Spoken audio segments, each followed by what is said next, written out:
നമ്മൾ മുൻപും പലതവണ പൊതുജനം കഴുതിയല്ല സാർ എന്ന ഈ പരിപാടിയിലൂടെ പലയിടങ്ങളിലെയും കുടിവെള്ളക്ഷാമത്തെപ്പറ്റി പ്രേക്ഷകരെ അറിയിച്ചിട്ടുണ്ട്. പിന്നീട് അത് അധികൃതരുടെ ശ്രദ്ധയിലേക്ക് പെടുകയും ആ പ്രശ്നത്തിന് പരിഹാരമുണ്ടാകുന്നതും ഒക്കെ നമ്മൾ പല ഘട്ടങ്ങളിലായി കണ്ടിട്ടുണ്ട്.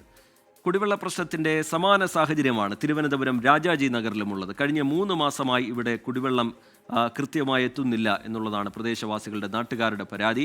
കുടിക്കാനോ പ്രാഥമിക ആവശ്യങ്ങൾക്കോ ഇവിടെ വെള്ളമില്ല, എങ്ങനെ ജീവിക്കും എന്നാണ് നാട്ടുകാരുടെ ചോദ്യം. പരാതി പറഞ്ഞ് മടുത്തുവെന്ന് പ്രദേശവാസികൾ പറയുന്നു. എന്ന് പരിഹാരം ഉണ്ടാകും എന്നാണ് ഇവിടുത്തുകാരുടെ ചോദ്യം. വെറും വേനൽക്കാലത്തെ കുടിവെള്ളക്ഷാമമല്ല, തലസ്ഥാന നഗരത്തിന് ഒത്ത നടുക്ക്. ഭരണസിരാ കേന്ദ്രങ്ങൾക്ക് തൊട്ടടുത്ത് മാസങ്ങളായി കുടിവെള്ളമില്ല. പ്രാഥമിക കാര്യങ്ങൾ പോലും നിർവഹിക്കാൻ പറ്റാതെ ഒരു പറ്റം മനുഷ്യർ.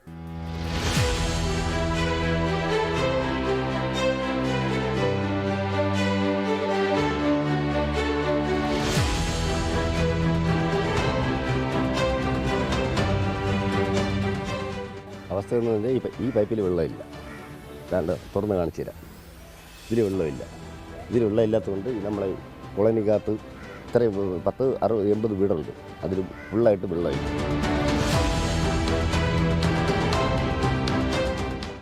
സെക്രട്ടേറിയറ്റിലേക്ക് തികച്ചൊരു കിലോമീറ്റർ ദൂരമില്ല. നിയമസഭാ മന്ദിരത്തിലേക്ക് 1.5 കിലോമീറ്റർ. വാട്ടർ അതോറിറ്റി ആസ്ഥാനത്തേക്ക് 2 കിലോമീറ്ററിൽ താഴെ. എന്നാൽ പ്രദേശത്ത് ഒരു തുള്ളി വെള്ളം എത്തിയിട്ട് കാലങ്ങളാകുന്നു. ഇപ്പോൾ 1 മാസത്തിൽ കൂടുതലായി ഇവിടെ വെള്ളം വരാൻ. ഞങ്ങളെ വീട്ടിലൊക്കെ താഴെ ശകലച്ച വന്നു. ഇപ്പോൾ ഒട്ടും വെള്ളം വരാതായിട്ട് 1 മാസത്തിൽ കൂടുതലായി. കോളനി കിടക്കണമെന്ന് പറഞ്ഞിട്ട് ഞങ്ങൾക്ക് ആഹാരം വേവിക്കുകയും കുടിക്കുകയും നനയ്ക്കുകയൊക്കെ വേണ്ടേ. പൊടി മക്കളൊക്കെ ഉള്ളതാണ്. ഈ വലിയ ബുദ്ധിമുട്ടാണ്. വയസ്സായതാണ്. നമുക്ക് ചമട്ട് വെള്ളം കോരാനുള്ള ത്രാണിയില്ല. നമ്മൾ ജോലിക്ക് പോണവരാണ്. വന്നിട്ടാണ് ഈ വെള്ളങ്ങളെല്ലാം കോരി വീട്ടിൽ പെരുമാറുന്നത്. നമുക്ക് വയസ്സായവർക്ക് എവിടെയെങ്കിലും കയറി വെള്ളം കുടിച്ചുകൊണ്ട് കിടക്കണ്ടേ, ആഹാരം കഴിച്ചില്ലെങ്കിലും. ബാത്റൂമിൽ പോകണമല്ലോ, കുളിക്കാനും നനയ്ക്കാനും ഒരു തുള്ളി വെള്ളമില്ല. കഴിഞ്ഞ 6 മാസമായിട്ട് ഇവിടെ വെള്ളമില്ല. ഇടയ്ക്കിടയ്ക്ക് വരും പോവും. ആദ്യം അകത്ത് നിന്ന്, പിന്നെ ഇവിടെ പുറത്താണ് എടുത്തുകൊണ്ടിരുന്നത്. ഇപ്പോൾ ഇവിടെ ഇല്ല വെള്ളം. ഇപ്പോൾ പിന്നെ അവിടുത്തെ പൈപ്പിലാണ് പോയി എടുക്കുന്നത്. രാത്രിയൊക്കെയാണ് പോയി അവിടെ എടുക്കുന്നത്. വെള്ളമൊക്കെ പിടിച്ച് കിടന്ന് ഉറങ്ങുമ്പോൾ തന്നെ 1 മണിയാവും.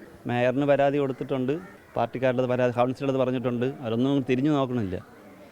രാജാജി നഗർ നിവാസികൾ ആശ്രയിക്കുന്നത് ജപ്പാൻ കുടിവെള്ള പദ്ധതിയെ. എന്നാൽ ഇന്നിവർക്ക് കുടിവെള്ളം കിട്ടാക്കനിയാണ്.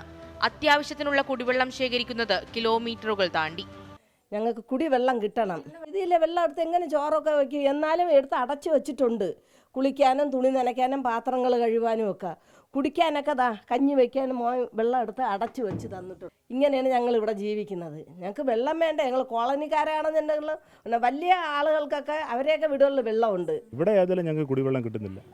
ഇപ്പം മാസങ്ങളായി ഇവിടെ വെള്ളം കിട്ടുന്നതിന് വേണ്ടി താഴെ പൈപ്പിട്ടത് നിങ്ങൾ കണ്ടല്ലോ. താഴെ പൈപ്പിട്ടിട്ട് താഴെ പോലും വെള്ളമില്ല. അപ്പം ഞങ്ങൾ മറ്റ് സ്ഥലങ്ങളെയാണ് ആശ്രയിക്കുന്നത്. അപ്പോൾ ഇതിനൊരു അടിയന്തര പരിഹാരം വേണം. കുടിവെള്ളമാണല്ലോ ഏറ്റവും വലിയ പ്രശ്നം. 1500-ലധികം കുടുംബങ്ങൾ തിങ്ങിപ്പാർത്തു താമസിക്കുന്ന പ്രദേശമാണ്. പരാതി പലതവണ പറഞ്ഞെങ്കിലും പ്രശ്നങ്ങൾക്ക് ഇതുവരെ പരിഹാരമുണ്ടായിട്ടില്ല.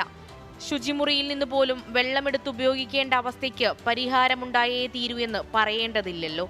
മാറ്റി നിർത്തലുകളും അടിച്ചമർത്തലും അനുഭവിച്ചിട്ടുള്ള ജനതയാണ്. ഇനിയെങ്കിലും ഒന്ന് പരിഗണിക്കണമെന്ന് പറയുന്നു രാജാജി നഗർ നിവാസികൾ. കണ്ടില്ലേ, ഞങ്ങളിവിടെ എത്തിയിട്ട് 4-5 മണിക്കൂറാകുന്നു. ഒറ്റ പൈപ്പിൽ പോലും ഇതുവരെ വെള്ളം വന്നിട്ടില്ല. നഗരത്തിൽ ഇതാണ് അവസ്ഥയെങ്കിൽ മറ്റു സ്ഥലങ്ങളെ കൂടി ഒന്ന് ആലോചിച്ചു നോക്കണം. വെള്ളമില്ലാത്ത അവസ്ഥ അത്രത്തോളം ഭയാനകവുമാണ്. ക്യാമറാമാൻ രഞ്ജിത് ഫ്രാൻസിസിനും അരുണിനുമൊപ്പം മേഘ്ന മുരളി, 24 തിരുവനന്തപുരം. പൊതുജനം കഴുതയല്ല സാർ. കുടിവെള്ളത്തിൻ്റെ കാര്യമാണ് ഉറപ്പായും പരിഹാരമുണ്ടാകേണ്ട വിഷയം. അധികൃതരുടെ ശ്രദ്ധ പതിയും എന്ന് തന്നെ കരുതുകയാണ്.